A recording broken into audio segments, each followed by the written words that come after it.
Hey, what's going on, guys? Today we're going to be doing a video on how I paint Popeye in Photoshop. I did the initial sketch in Sketchbook Pro about 2 months ago, so I wanted to convert it over and do a tutorial on how to set up the file in Photoshop. I get a lot of questions on how you set up your file, so follow along with me as I set this file up. As you can see, I already got the document open. I got my line art already set up. The first thing I do is I check my DPI, make sure that my DPI is okay. I always have my DPI set to 300. Of course, you can do higher, you can do lower, but I recommend DPI. Normally, my image sizes are 11 by 17 tabloid size. So the first thing I do is make sure that my DPI is straight. Once that's good, I'm good. Then I move on to my layer palette, which is right here. So what I do now is I like to keep all of my layers organized for painting purposes, because sometimes your layers can gather up and become a lot. So you want to make sure that your layers are properly named or in the right folder. So what we're going to do first is create a new folder, which is a file, or you can come down here, go file, new folder, name it. I always name this base color, and then I have my Popeye layer right above my folder. Turn that to normal and just name that Popeye line art. Line art, and I set that to multiply so that it stays over the colors. Now from that point, I go down to my background layer, convert that to a layer, and then I usually change the color, probably give it like a dark green so that the colors will pop. A lot of people use flesh tones, but I don't do that. Now this way I know that the colors are going to pop off of that green. So that being said, now I can start laying in and filling out the color. So what I'm going to do in my base layer, I'm going to make a new layer, file new, name that base as well. And this is my base layer. This is where the flat colors are going to start. So I got my little Popeye reference right here. So I just sample some of his color. He has a lot of red in him, so I'm going to probably adjust that a little bit. He's normally not that red, so I'm going to give him more of a fleshy tone. So I'm kind of eyeballing this as I go along. A lot of artists, they use flesh tones, but for this purpose right here, I'm not going to use flesh tones. I'm just going to eyeball it. So from this point, I can now come in and take my lasso tool and basically just create an outline around him.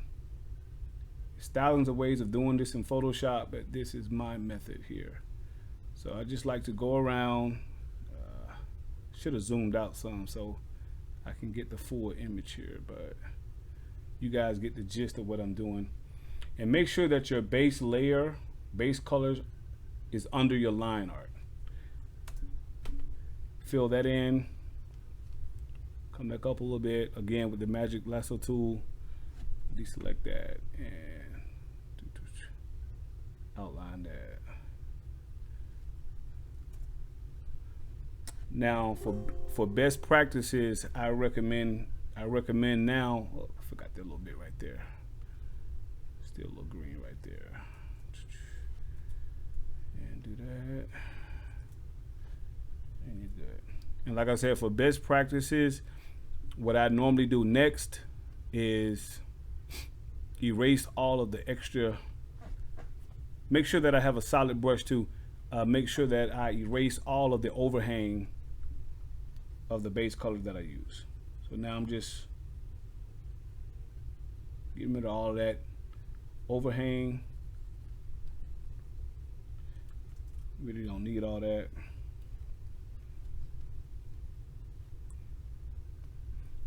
And what I'm doing, this helps out the coloring process a lot in the future.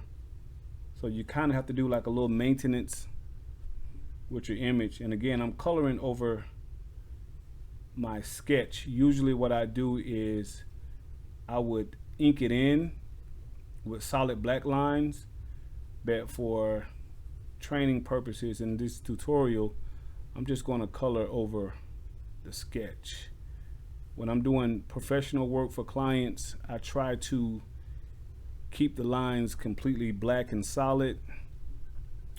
So if you want to take your lines and change them a different color to get more of that animated look, you can. But for this purpose right here, like I said, I'm just going to use this for the tutorial. So you want to get rid of all of that extra hand. I'm trying to move as fast as I can. I don't want to bore you guys out.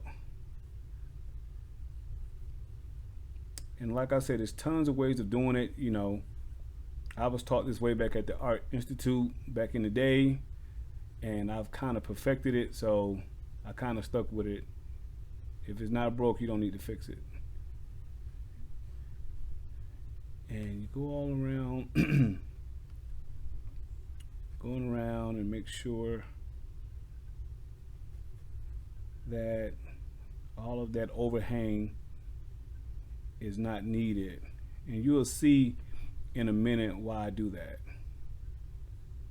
Most veterans, most people who are familiar with Photoshop, they already know what I'm doing and why I'm doing it.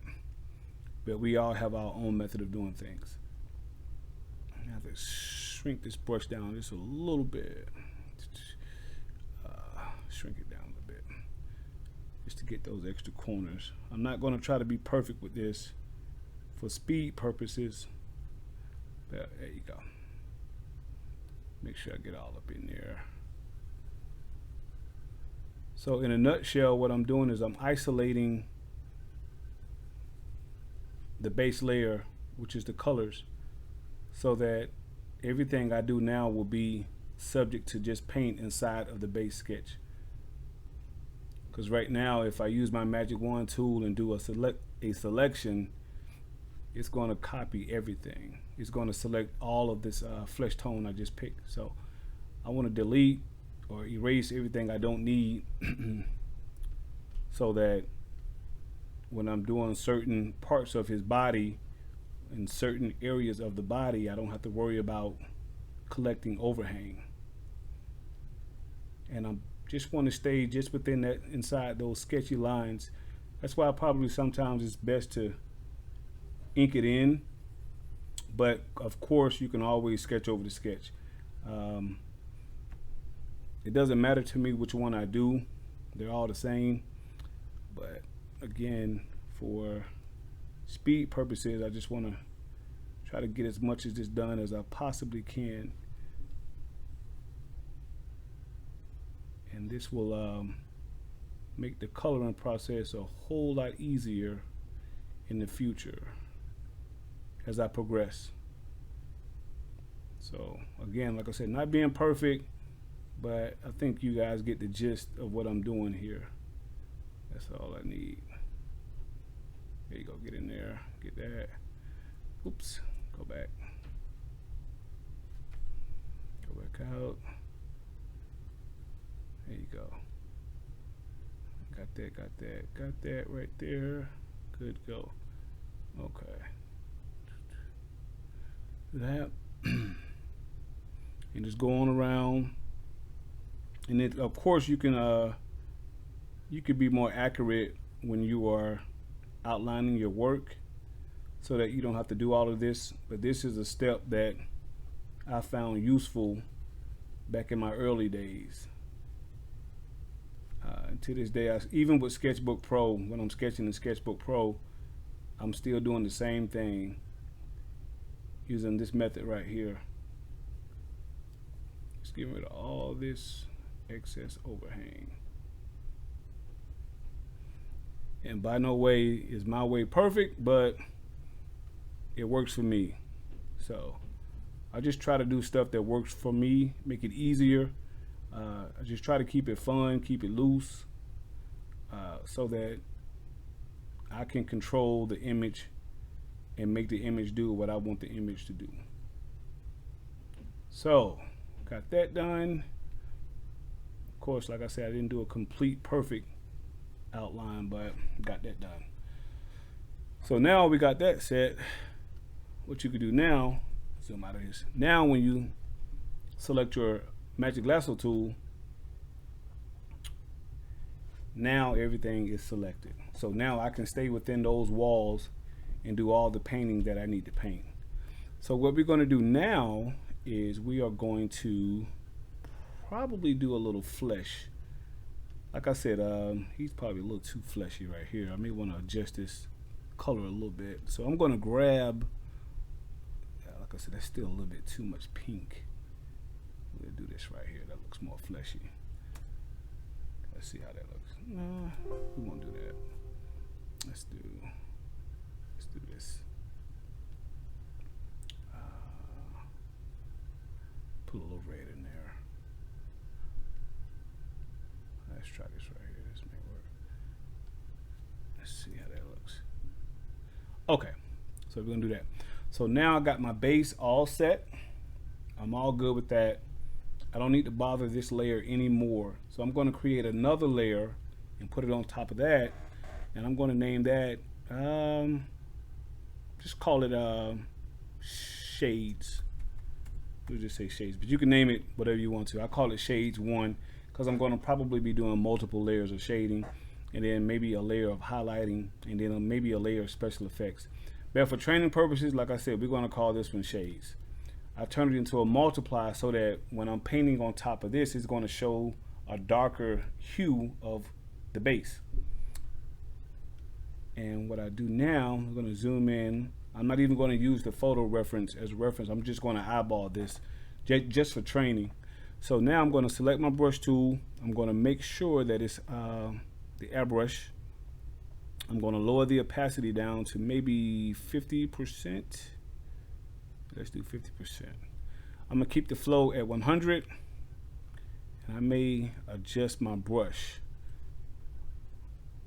And I'll be adjusting my brush a lot as I go along so that you can kind of see where I'm coming from. So I'm going to just guesstimate where I want his light source to be at. And so what I'm going to do is I'm going to start with the corners. You probably can't see that, but you probably can see that. I'm going to start with the corners here. Hit the ears. Maybe I'm going to make this a little bit darker. There you go. So now I'm just basically filling it in, blocking it in. It's too much. There you go. I'm just blocking everything in. Not trying to be perfect right now, because all this is going to be blended and shaded in later. So I'm just blocking everything in. Zoom in so you can kind of see what I'm doing. Again, I'm adjusting my brush just to get the little intricacies of his face. There's a little muscle gap there. I'll probably put that. We'll put that there. Yeah, we'll put that there. Yeah, there. So again, like I said, I'm just guesstimating where I want my light source to go. Put a little shadow up under his nose. That's going to add a shadow right there. Right here. Right here. Right here. And again, like I said, I'm always adjusting my brush to fill in the desired shape or that I need. Come back here, get the ears. And again, I'm not focused on being perfect right now. Just want to block everything in to the best of my ability. And that's why, like I said, some people use reference photos, which is fine. That's perfectly fine, but we're not going to do that. I'm just going to eyeball it here. Okay, so now I got all that in. I'll make this bigger. There you go. Hit that corner right there. Maybe hit that chin right there. And come back up. No, I probably won't do that. I'll leave it right here. There you go.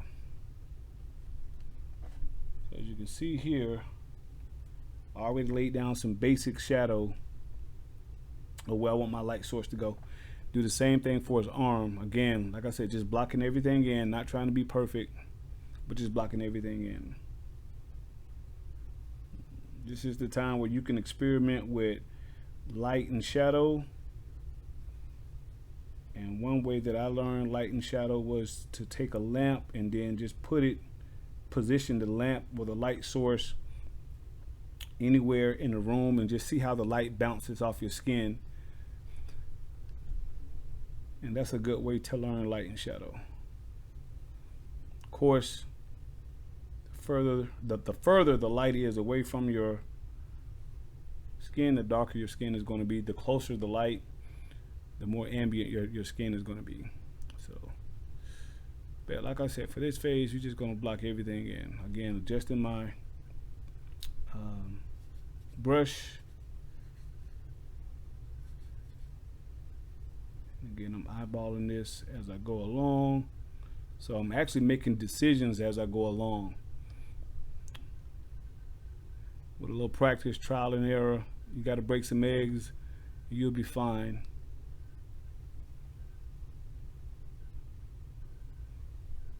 As you can see, I put a little dent right there. Here you go, put some more shadow in right there. So that's pretty much it for his skin, for the base, for his skin. Now you have the option. You can come in and you can use your eraser tool, or you can use your airbrush tool above that.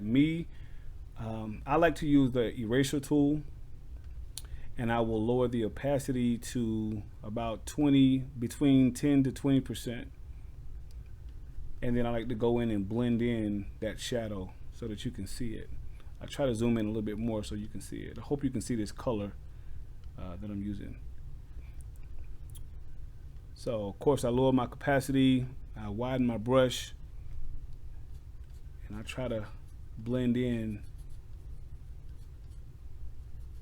that way. It looks seamless. It's not a hard line, but it almost looks seamless. It just blends in perfectly like a soft light. It kind of gives the illusion of realism when you're doing that. Going down to the neck, same thing. Just do a light little touch, and then I go on down to the arms. I may have to make the brush a little bit bigger, and I just repeat the process. Make it a little bit bigger than that. Repeat the process. Get a nice soft blend. And I do it with this arm too. Now you have the option, once you're comfortable with how you blend it in your first layer, you have the option of making another layer. Some people can do it all on one layer, but I like doing mine on different layers because I have more control. Again, make it a multiply. I just named this one Shades 2.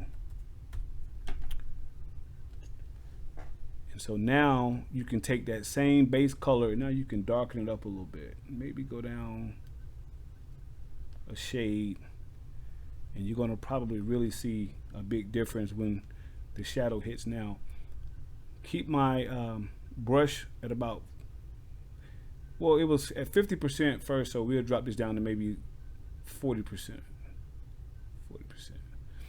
41, 40%, yeah. Come back up, and again adjusting my brush size, and now you can see how it's all kind of blended in fine. I'll probably bump it up a little bit. It's all kind of blended in fine now. And so this is the part where you as an artist, whichever program you're working in, and you can do this in any program pretty much, but you have to determine how much detail you want in your drawing, based upon the commission and based upon how far you want to take it. Sometimes I like to push the limit a little bit. Oops, let me get that out of here. I like to push the limit a little bit just to see how far I can go, and sometimes I just try to keep it real simple. And I believe in keeping everything simple at first and then build up as you go along. So that being said, I'm going to probably darken my opacity up a little bit, to get a little hard shading in there. Yeah, right there, right up under his eye. Right there at the nose. Yeah, up under the nose. Keep that shadow up under there. I haven't colored in his lips yet, and that's on purpose. So I'm going to get to that later. I just want to get this take that back. I want to get this shadow down, this shading down. So now that I got that good and set, probably get a little bit inside the nose here. Maybe put a ring right in there, and then hit my edges. Yeah, show that illusion of shadow. Come back down, zoom out, and I'm going to do my arms again. I want to do one last. I'm going to make this layer a little bit bigger. I'm sorry, this brush. I'm going to make my brush a little bit bigger so that I can cover more area. There you go.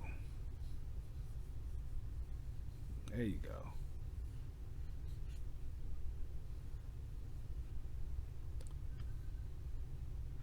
And from that point,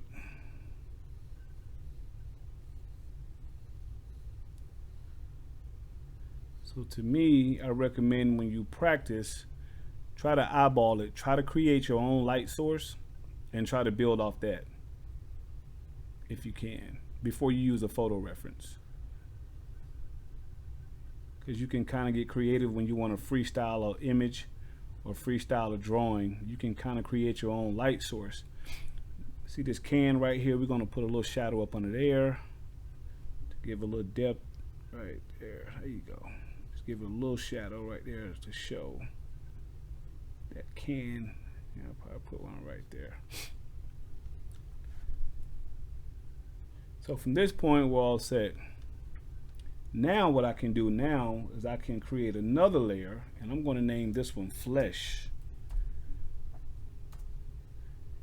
And I kind of do that so that I can add some of that pinkish color that's in the actual reference photo.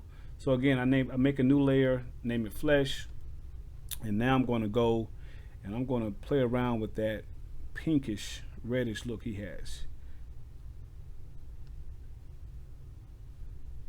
Popeye's normally not that pink, but maybe from the camera or the photo. So now I'm going to again lower the opacity of my brush, play around with it some, and we're going to see how this blends. Maybe lower that down a little bit more. Increase that brush size. Let's see how we're looking with this right here. There you go. Maybe 20%. So now, as you can see, I'm kind of getting some of that fleshy pink in there, right up under the chin, and that's where some of the blood will hang at. Right above here, right here. Definitely at the bridge of the nose. Give it that fleshy look. Along the ears, at the bottom. It's normally where the blood sits at, so probably do right here, right here, right here. And now I can start coloring in, coloring in his lips, make them a little pinkish for the bottom lip. There you go. A little bit flesh right here. And now I'm going to make my brush a little bit bigger and a little bit lighter and hit right in here. Let's go right in here.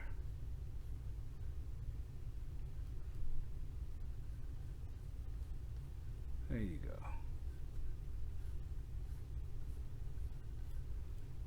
And maybe I have to shade out that. There you go.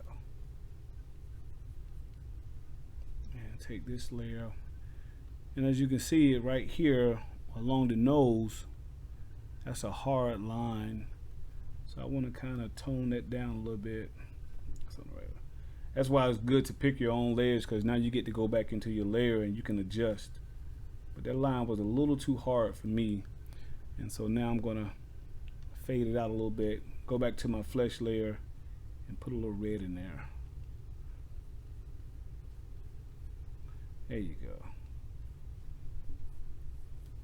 There you go.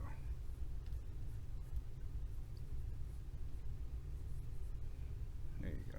And maybe go back to my brown and maybe add a little bit more dark brown in there. There you go. Blend that out a little bit. So now I'm just blending it out.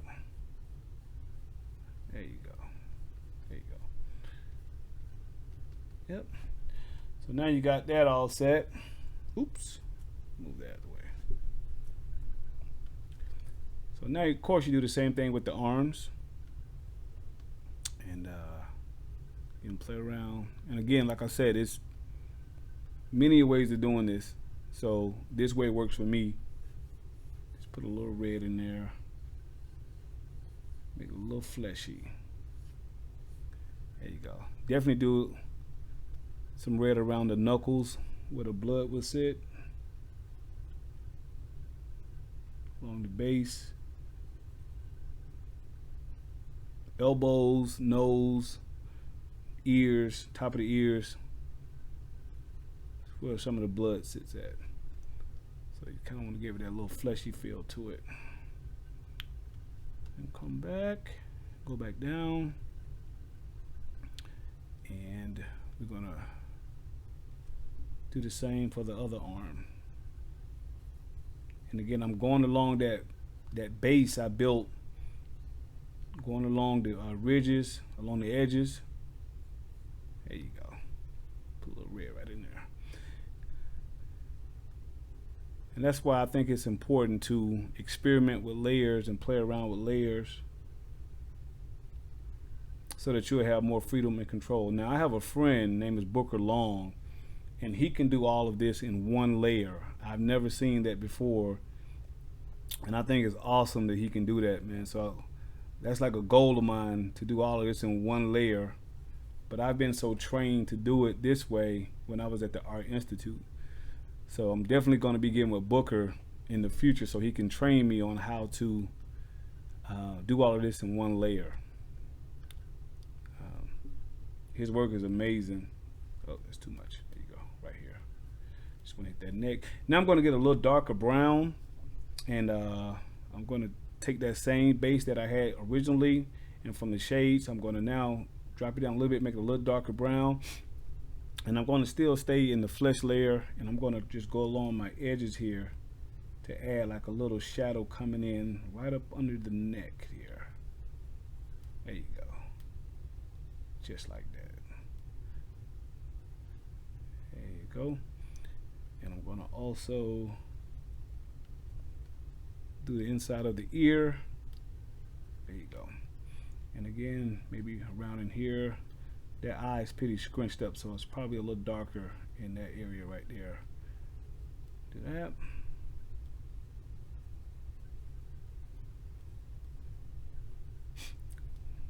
And be good to go. So I'm pretty happy with that. Pretty good with that. Like I said, just for training purposes. You can take this method and run with it. You can take it and tweak it. Like I said, a lot of veterans already know this, so this is for the novice. You know, make that brown a little bit, for the beginner, make that brown a little bit darker, just to add a little bit more shadow, as if that shirt was protruding. Then right up there up on the hip, well, that's too much. Right up on this neck. There you go. Do that. So now I'm pretty happy with that. I'm pretty happy with that. I can always go in and tweak it if it's something that I don't like. I can turn off a layer and see what's hard and what's not hard, and then I can also make some adjustments as I proceed to go on. So I'm pretty happy with that. So now what you can do now, remember that I was trying to establish a light source. So now I can make another layer. I'm going to name this one highlight, and I'm going to make it a screen layer. And I'm going to take that original, I'm going to sample that original flesh tone color, And I'm going to manipulate it, make it a little lighter on the color picker here.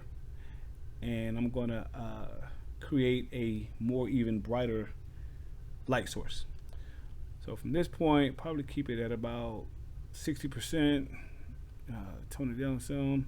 So now I want to establish a light source, and I'm going to do, that's probably too light. Now I'm establishing a light source.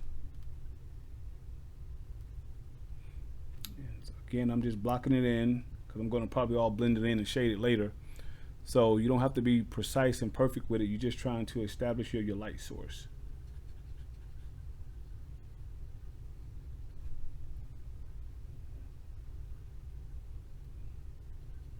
And once you do that, like I said, it don't have to be perfect. Put a little light right there, a little light right there, a little light right there. Maybe a little light right below, or right in here. Separate that lip right there, right there. Maybe a little on his nostrils. Definitely one on the top ear. Maybe you can give his head a little wrinkle. You can see. I'm sorry. There you go. You don't have to do that. I don't like that. Okay. Do that. And then right up at there at the neck, I'm going to add a little light right in here on top of his Adam's apple. Some on the side right here. And as you can see now, it's looking more ambient with his lights.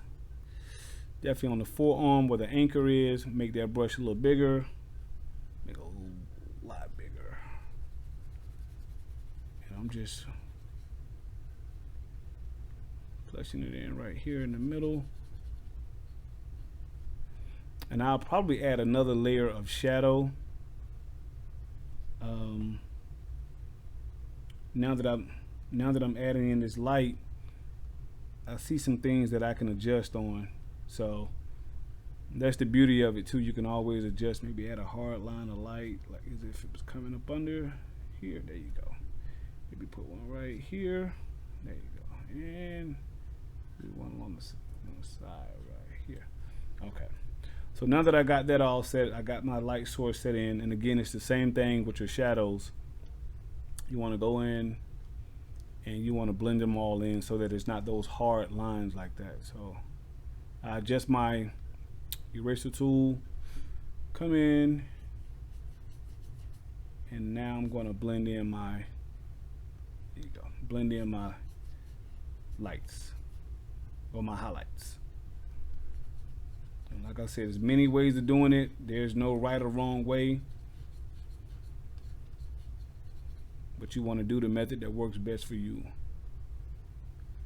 And so I think this is a great starting point. There you go. Great starting point for beginners. When I first started, I used to overlight it. Looked like the caricature was glowing. You know, I was learning Photoshop, so I thought everything needed to be lit. But as you go along, you learn tricks and you learn little things that make your image stand out. But of course, if you have a reference model or a reference photo, that makes it a lot easier. But again, I'm just eyeballing this one right here. So just making sure that my highlights, and I call them highlights. I got little nicknames for like shades and highlights. So whatever name you want to come up with, but over the years, that's little nicknames I gave it. So oops, we're gonna erase, make this, blend those lights in a little bit, those highlights in a little bit, just a little bit. You don't need a lot, just a little bit.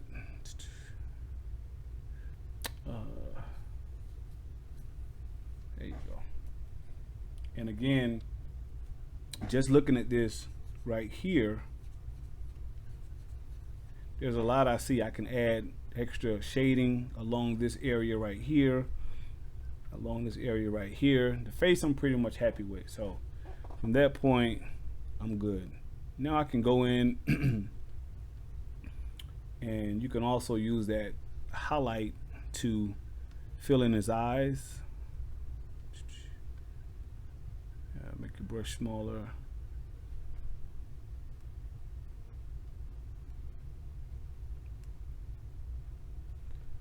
Right here.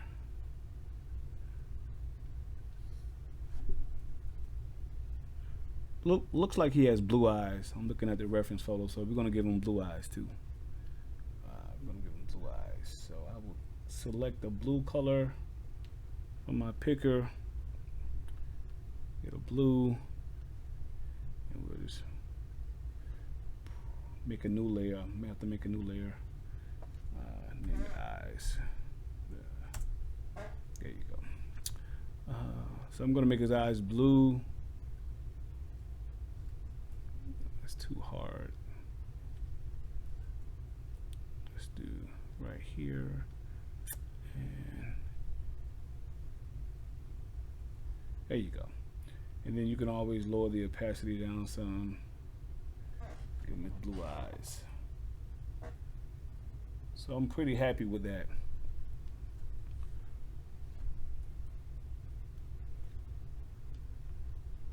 So, as you can see, I eyeballed it.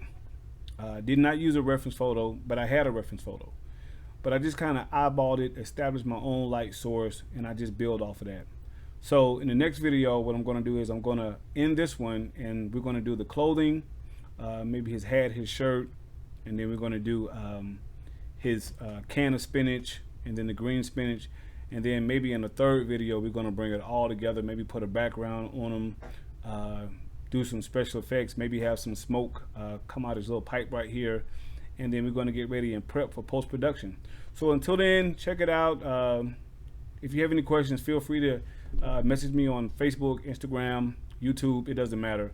I'm always available, and I try to respond to everybody who sends me a message. So have fun with this. Take your time. Break some eggs. I learn, you learn, and then we all learn. Until then, peace. Bye.